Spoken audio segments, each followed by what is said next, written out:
தேவனே நான் ஓமதண்டையில்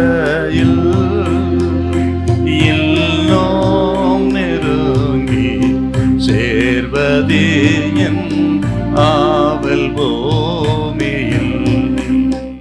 மத்தேயு சுவிசேஷம் 15:25 வாசிப்போம்.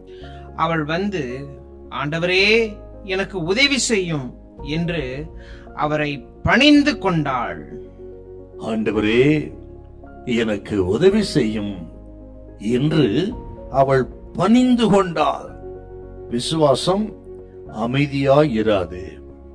இவள் தொடர்ந்து ஆண்டவரை கூப்பிடுகிறாள். ஆண்டவர் காது கேளாதவர் போல் ஆரம்பத்தில் வருகிறார். சீசர்கள் வந்து, ஆண்டவரே இவள் தொடர்ந்து வருகிறாளே, இவளுக்கு ஏதாகிலும் செய்யும், இவளை அனுப்பிவிடும் என்றெல்லாம் அவர்கள் பேசுகிறார். அதன் பிறகும் இவள் தொடர்ந்து கூப்பிட்டு கொண்டே வருகிறார். ஒரு காலகட்டத்தில் பாத்தீங்கன்னா ஆண்டவர் அவள் விசுவாசத்துக்கு எதிராக இருப்பது போல பேசுறார்கள். ஆகில இந்த ஸ்திரியை பாத்தீங்கன்னா அவ விடுற மாதிரி இல்லைங்க. தொடர்ந்து வந்து கூப்பிட்டு கெஞ்சினாள், மன்றாடினாள். அவருடைய மன்றாடுதல், கெஞ்சுதல் வீண் போகவில்லை. அவள் வந்த நோக்கம் வீண் போகவில்லை.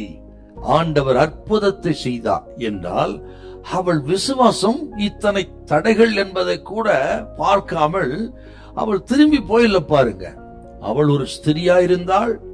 அவள் ஒரு அந்நிய ஸ்திரி, கானானிய ஸ்திரியாயிருந்தாள். யாருக்கு அறிமுகம் இல்லாததா இருந்தால். இத்தனை இருந்தும் அவள் இந்த தடைகளை பார்த்து அமைதியா இருந்தல்ல பாருங்க. அவள் விசுவாசத்தை யாரும் மூடிவிட அனுமதிக்கவில்லை. தொடர்ந்து அவள் மன்றாடினாள். ஆகவே சொன்ன விசுவாசம் அமைதியா இராது. இயேசு கிறிஸ்துவை இவள் ஏதோ உதவி செய்கிற ஒரு நபராக மட்டும் பார்க்கலங்க. எப்படி பார்த்தால் இயேசு கிறிஸ்துவை தனது நம்பிக்கையாகவே இவள் பார்த்தாள். கேட்கிற அருமையான கத்திரி பிள்ளைகளே, ஏதோ உதவிக்காக வருகிற கிறிஸ்தவர்கள் பெருகிவிட்டார். இன்றைக்கு ஆசீர்வாதத்துக்காக ஆண்டவரை தேடுகிற கூட்டம் பெருகிவிட்டது. இவளை பாருங்க, ஏதோ உதவி செய்ய ஒரு நபராக மட்டும் ஆண்டவரை பார்க்கலங்க. இவள் இயேசு கிறிஸ்துவை தனது நம்பிக்கையாகவே பார்த்தாள். இயேசு கிறிஸ்துவை தேடுவதிலே இவள் தீவிரமாயிருந்தாள். மார்க்கு சுவிசேஷம் 7வது அதிகாரத்தை வாசித்து பாருங்க நீங்க. அவள் சத்தமிட்டாள், கூப்பிட்டாள். எந்த அளவுக்கு ஆண்டவர் பேரிலே, ஆண்டவரே என் நம்பிக்கை என்று அவள் விசுவாசித்திருந்தாள்.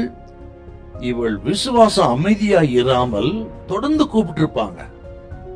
ஆகவே சொன்னேன், இயேசுவை தேடுவதில் மிக தீவிரமாக இருந்தாள். இந்த கேட்கிற கத்திரி பிள்ளைகளே, ஆண்டவரை தேடுவதில் மட்டும் நீங்க தீவிரப்பட்டால் அவரை தேடி கண்டுபிடிக்கவும், அவர் அற்புதத்தை பெற்றுக் கொள்ளவும் அவரே வழியை எளிதாக்குவாருங்க. ஆண்டவரை தேடுவதில் தீவிரமாயிருங்கள். ஒருபோதும் ஒருவர் கைவிட மாட்டா. தேடுகிறவருக்கு பலன் அளிக்கிறவர். தேடுகிறவர்கள் கண்டடைவார்கள். உங்களுடைய எந்த விண்ணப்பத்தை கேட்டு கர்த்தர் உங்களை ஆதரிப்பார். ஹல்லேலூயா, ஹல்லேலூயா.